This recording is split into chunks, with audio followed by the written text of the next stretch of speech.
Peuple révolutionnaire du Grand Sahel, d'Afrique et du monde. Bon, bonjour à vous. Ça fait quelques jours que j'ai un peu disparu des radars. Et ceux qui sont habitués à cette page le savent très bien. Je ne disparais jamais des radars pour rien. Quand je disparais des radars, il faut savoir que le sable est en mission. Parce que le sable a pour mission de veiller à défendre les intérêts supérieurs de notre brave peuple, à accompagner cette révolution populaire que le peuple a engagée pour son émancipation et sa liberté. Beaucoup de gens m'ont contacté entre-temps pour savoir, mais il y a quoi?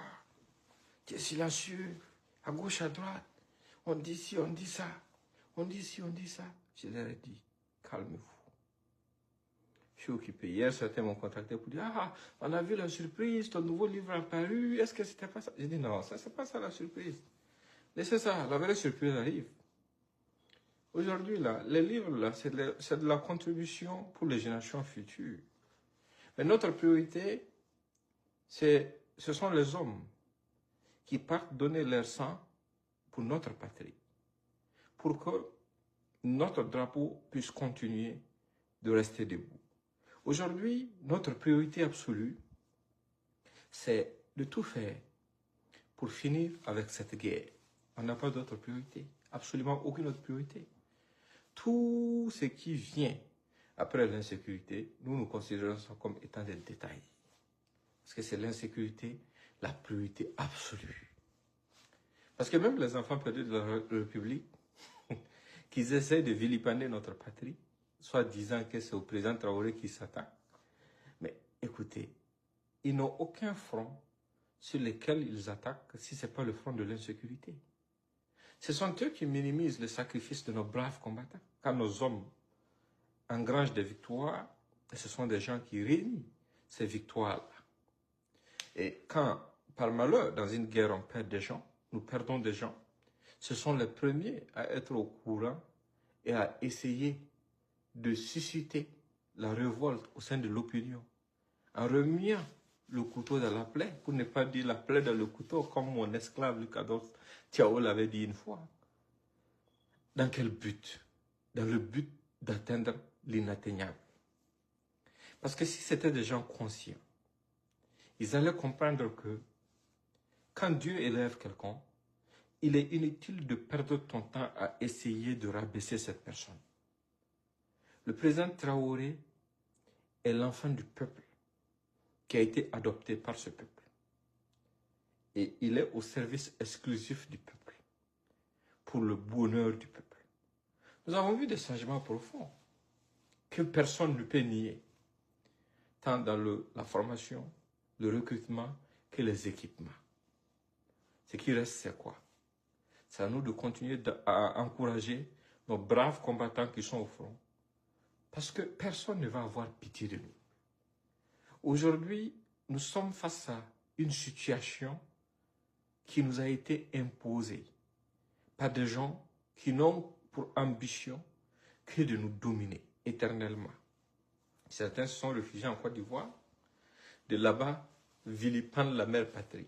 Ils soutiennent même des vendeurs de lubrifiants qui, dans leur rhétorique constante à la quête de leur pitance, jettent la pierre constamment à notre pays. Et ces mêmes vendeurs de lubrifiants sont allés dans d'autres pays pour dire aux citoyens de ces pays qu'on ne jette pas la pierre à la mère patrie.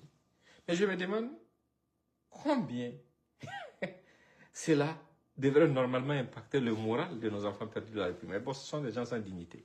Partagez au maximum. Il faut que le maximum de personnes arrivent. On n'a même pas commencé. On n'a même pas commencé. Donc pour vous dire, pour rebondir sur certains sujets, et d'abord avant de commencer, je vais dire honneur à nos braves combattants, honneur à nos forces de défense et de sécurité, qui savent pourquoi ils sont en train de se battre, qui connaissent l'histoire de ce conflit, qui connaissent vraiment l'origine de ce conflit, qui connaissent l'histoire de notre patrie. Nous sommes un peuple qui n'avait absolument rien demandé. Des gens sont venus d'ailleurs, ont esclavagé d'abord avant de coloniser notre peuple. Soumettre notre peuple qui a dû se battre Si vous ne connaissez pas, il faut chercher dans les livres d'histoire, l'histoire de la bataille, de la guerre du Bani Volta. Des patriotes se sont battus parmi nos dévanciers pour pouvoir nous léguer. C'est lopin de terre qu'on appelle aujourd'hui patrie. Donc, nous, notre devoir, notre responsabilité, c'est de léguer ça aux futures générations. Les indépendances, à nos jours, les gens ont passé le temps à exproprier nos populations, à exproprier notre peuple, en utilisant parfois des gens tout autour, de la même façon que Houphouët a été utilisé pour faire assassiner Thomas Sankara. C'est de cette même façon qu'aujourd'hui, ils sont en train d'utiliser Dramane pour essayer de créer des situations dans notre pays. Au bénéfice de qui? Pas au bénéfice des Ivoiriens. Parce que même les Ivoiriens sont brimés par ce vieux délinquant. Mais au bénéfice de la France. En fait, je me demande ce qui se passe dans la tête de certaines personnes. Pensez-vous que nous sommes des sous-humains ou quoi? Pensez-vous que nous, Noirs, Africains, nous, Noirs, spécifiquement du sud du Sahara, nous sommes incapables de prendre conscience de ce qui nous arrive? Regardez ce qu'on appelle le terrorisme qu'on est venu nous imposer. Qui finance ça? Qui entretient ça? Ce sont des gens qui n'ont rien à voir avec nos terres, qui financent et soutiennent ça exclusivement contre les États noirs au sud du Sahara. Et je l'ai répété à plusieurs reprises. J'ai dit le jour que ceux mêmes qu'ils ont armés là, pour venir aller s'en prendre à leurs propres frères, à leur propre village, vont le comprendre. Ils vont retourner leurs armes contre leurs financiers. Parce que ce qu'ils sont en train de vouloir les faire faire là, ce qu'ils ont passé du moins le temps à les faire faire, c'est à leur propre détriment. Ce n'est pas au bénéfice de qui que ce soit. C'est vraiment triste et lamentable de voir des gens venir dans des localités pour tuer des gens dans des mosquées, causer toutes sortes d'atrocités et venir sortir après pour dire que non, c'est au nom de l'islam, c'est au nom de l'islam. Quel islam?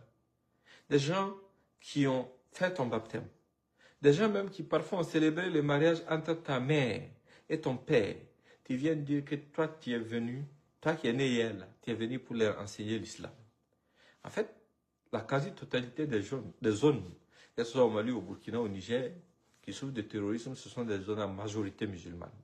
Ça veut dire quoi? Ça veut dire que ces gens n'ont pas pour ambition de nous islamiser. Non, ils veulent nous arabiser. Ou, dans l'extrême cas, nous exterminer pour occuper nos terres. Et c'est ce qui s'est passé.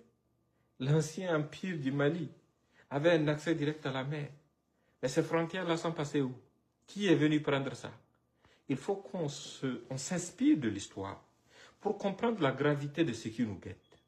Vous voyez, même dans le cas de la guerre en Iran aujourd'hui, les enfants perdus de la République sont sortis pour parler à gauche, à droite, pour dire que, et j'attends le communiqué du Burkina Faso, quoi. Mais ce sont des comédiens, ce sont des farfelus.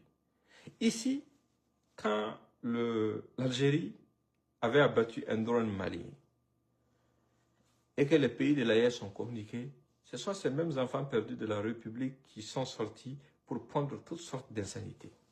Ici, à chaque fois quand nous essayons d'évoquer d'autres sujets, ce sont eux qui reviennent nous dire que non, ce qui compte là, et ils n'ont pas demandé ça, ce qui compte pour eux là, c'est la survie de nos FDS, et c'est la lutte contre le terrorisme, c'est la lutte contre l'insécurité, c'est ça qui a mené ce pouvoir, c'est ce qui compte pour eux.